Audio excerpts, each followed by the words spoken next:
My name is Kayla Vasigh, and I chose to do my conflict research project on culture. So while reading They Poured Fire on Us from the Sky, we learn a lot of things about the Sudanese culture, especially the Dinka tribe. We see that they have large families and they show their wealth through the amount of cattle that you own.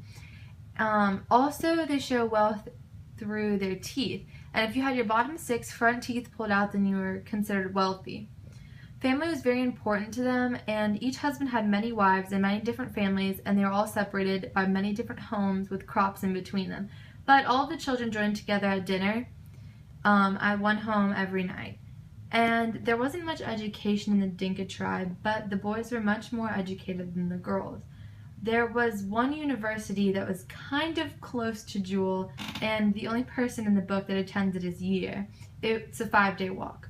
All of the Dinka boys and girls looked forward to their teen years where they would go and live at the cattle camp.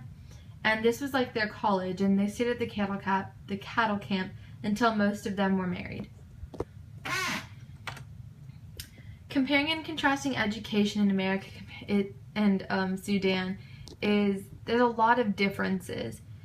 The men in Sudan are not very well educated, unlike men in the United States. And education, like the United States, is free in Sudan. However, it's only free from ages 6 to 13 in Sudan, while it's free for ages 4 through 18 in America. Also in America, we have public and private education systems, and in Sudan, they only have public. The literacy rate in America is also substantially higher than that in Sudan. The men in Sudan have a literacy rate of 79, which is not terribly low, but it's 20 points lower than that of the United States, which is 99.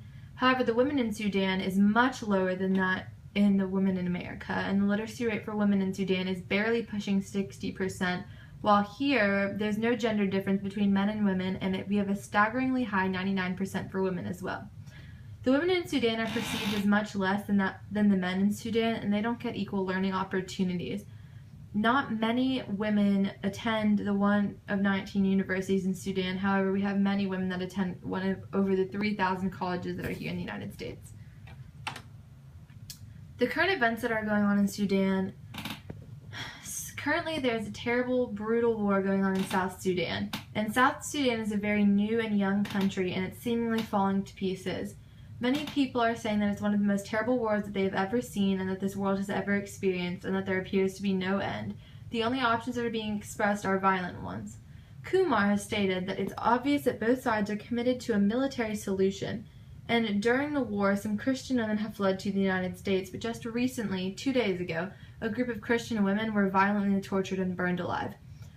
Over the course of this war, 172 women have been kidnapped, 79 were sexually abused and gang-banged, and nearly all of the women were brutally tortured.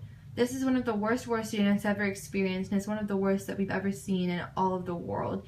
And there's nothing happening to try to solve it other than pure violence. And these are my citations.